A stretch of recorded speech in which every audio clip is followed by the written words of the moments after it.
Mixing ಬೌಲ್ಗೆ ಗೋಧಿ ಹಿಟ್ಟು, ರುಚಿಗೆ ತಕ್ಕಷ್ಟು ಉಪ್ಪು, ತುಪ್ಪ ಹಾಕಿ ಮಿಕ್ಸ್ ಮಾಡಿ ಅದಕ್ಕೆ ಸ್ವಲ್ಪ ಸ್ವಲ್ಪ ನೀರು ಸೇರಿಸಿ ಚಪಾತಿ ಹಿಟ್ಟಿನ ಹದಕ್ಕೆ ಬರುವಂತೆ ಕಲಿಸಿ ಇಡಿ. ಮಿಕ್ಸಿಂಗ್ ಬೌಲ್ಗೆ ಬೇಯಿಸಿ ಸಿಪ್ಪೆ ತೆಗೆದ ಆಲೂಗೆಡ್ಡೆಗಳನ್ನು ಪುಡಿ ಮಾಡಿ ಹಾಕಿ ಗಂಟಿಲ್ಲದಂತೆ ಮ್ಯಾಶರ್ ನಿಂದ ಚೆನ್ನಾಗಿ ಮ್ಯಾಶ್ ಮಾಡಿಕೊಳ್ಳಿ. ಸಣ್ಣಗೆ ಹೆಚ್ಚಿದ ಈರುಳ್ಳಿ, ಕೊತ್ತಂಬರಿ ಸೊಪ್ಪು, ಹಸಿ ಮೆಣಸಿನಕಾಯಿ, chaat masala, Kashmiri red chilli powder, ಧನಿಯಾ ಪೌಡರ್, ಜೀರಿಗೆ, ರುಚಿಗೆ ತಕ್ಕಷ್ಟು ಉಪ್ಪು ಹಾಕಿ ಕಲಿಸಿ ಗೋಧಿ ಹಿಟ್ಟನ್ನು ಸಣ್ಣ ಉಂಡೆಯನ್ನಾಗಿ ತೆಗೆದುಕೊಂಡು ಗುಂಡಾಗಿ ಲಟ್ಟಿಸಿ ಈಗ ಅದರ ಮೇಲೆ ಆಲೂಗೆಡ್ಡೆ ಈರುಳ್ಳಿಯ ಫಿಲ್ಲಿಂಗ್ ಅನ್ನು ಹರಡಿ ನೀಟಾಗಿ ತಟ್ಟಿ ಕೆಳಕ್ಕೆ ಅರ್ಧ ಭಾಗ ನೀಟಾಗಿ ಕತ್ತರಿಸಿ.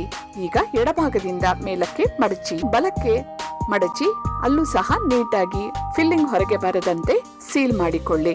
ಮಡಚಿ ಅದರ ಮೇಲೆ ಸ್ವಲ್ಪ ಗೋಧಿ ಹಿಟ್ಟು ಉದುರಿಸಿ ಲಟ್ಟಿಸಿ. ತವ ಕಾದ ನಂತರ ಸ್ವಲ್ಪ ಎಣ್ಣೆ ಸವರಿ ಪರೋಟಾವನ್ನು ಹಾಕಿ ಚೆನ್ನಾಗಿ ಹೊಂಬಣ್ಣ ಬರುವವರೆಗೂ ಬೇಯಿಸಿ ತಿರುವಿ ಹಾಕಿ ಆನಿಯನ್ ಪರೋಟಾ ಮಾಡಿ ನೀವು ತಿಂದು ಲೈಫ್ ಎಂಜಾಯ್